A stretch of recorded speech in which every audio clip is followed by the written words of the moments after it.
հիմա աշխարհում գրավիչ երկիր չկա առհասարակ։ Որովհետև ճգնաժամային իրավիճակում է ապրում ամբողջ աշխարհը։ Ֆինանսատնտեսական ճգնաժամը բերում է նրան, որ բիզնես ակտիվությունը ընկնում է։ Դա տարածվում է բոլոր երկրների վրա, միտեղ մի քիչ ավելի շատ, միտեղ ավելի քիչ։ Արի չի դար փոքրիկ բիզնեսմենները կան ոստեր եւ ինվեստմենտներ։ Ամեն ողնահարը երկրիմը փոքրիկ բիզնեսմեններն են, ոչ թե հսկա գարավարական ծևով մեծ բաներ, ընկերություններ։ Ադեվոր երբ գսկսի տրամկալ ալավելի գսկաս որ քիները կնան սկսին բացիլ, որտեղ մեկ հոգին կրնա քիները ստեղծեն ուզածին պես։ Պայքարելը դրա դեմ դարձյալ վարչարարական մեթոդներ իհարկե կան, քաղաքական կամքել է պետք, բայց իրականում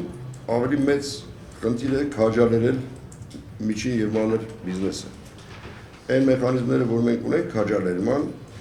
իսկ կան այդպիսի մեխանիզմներ, ցավոք սրտի դեռ լավ չեն աշխատում, որովհետև բարոյակեբանական իրավիճակը երկրում դարձյալ նորից ամեն ինչ փոխկապակցված է, այո։ Այն մարդը, ով որ իր բիզնեսը կապում է այս կամ այն պաշտոնյայի հետ հարաբերությունների հետ, ամենակիչը աղմախ է։ Ինչու՞։ Որովհետև պաշտոնյան այսօր կա, վաղը չկա։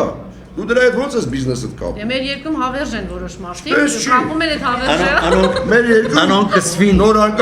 մեր նոր անկախ երկրում 500-ից ավել նախարար ամենակ փոխվել, որ մեկի հետ կապնվեիր։ Տես չի, որ ես ինչ մտնոլորտ է, որ հենց մեկը դրսից գալիս է պետք է բռնեն խեղտեն փողերը տանեն, այտենց չի։ Մարդիկ այո, լինում է դեպքեր, որ փողեր են կորցնում, բայց լինում է դեպքեր ահավասիկ, որ շատ է լավ հաջողակ գործարար են դառնում։ Ինչի՞ է մի Հովրանյան։ Շատերը կան, որովհետև Հովրանյանը եւ իր նմանները պատասխանատու մարդ են, գրագետ մարդ են, բիզնեսը հասկացող մարդ են, ազնիվ մարդ են, իրաց գործը հաջողվում է։